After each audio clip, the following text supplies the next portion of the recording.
Open up for a couple of questions in the room, and then we'll wrap this up here. So any questions from the audience?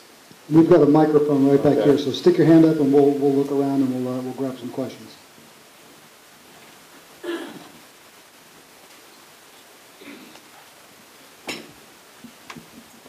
Julia, you mentioned the need about increasing the funding to get the kids off the wait list for the special needs scholarship. And then we talked about expanding choice opportunities in those counties where choice doesn't exist.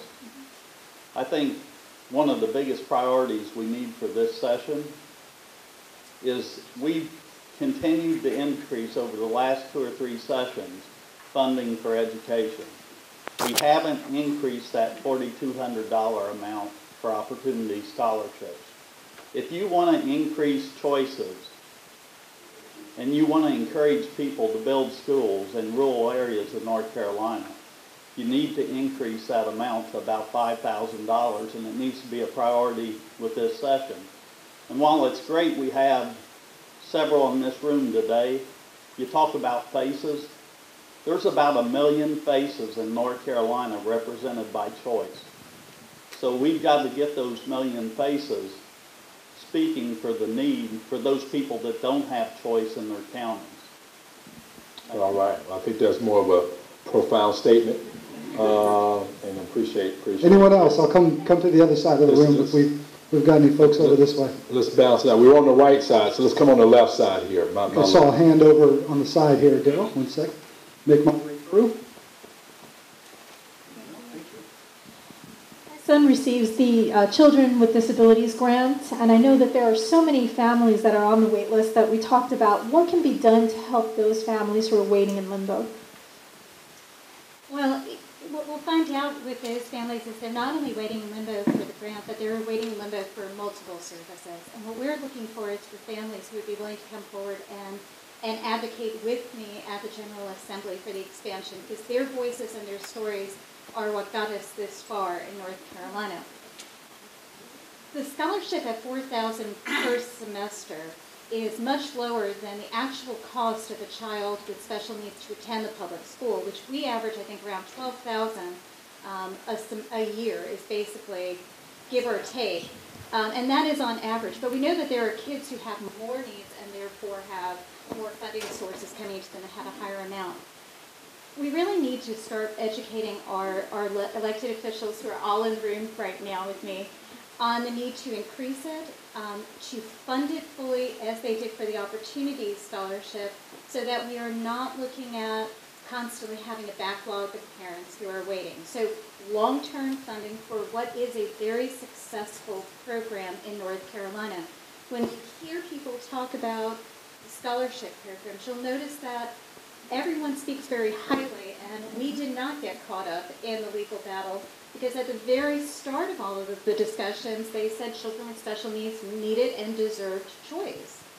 And I think that puts our parents in a really good position to go in and discuss that and tell their stories, that they have got to have more funding, they've got to have a process that gets them through the scholarships quicker, so that we can get people approved.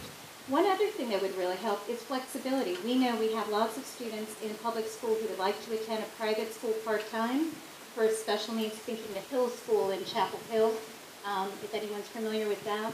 That could do a half-day program, or Trilogy here in Raleigh that does a half program.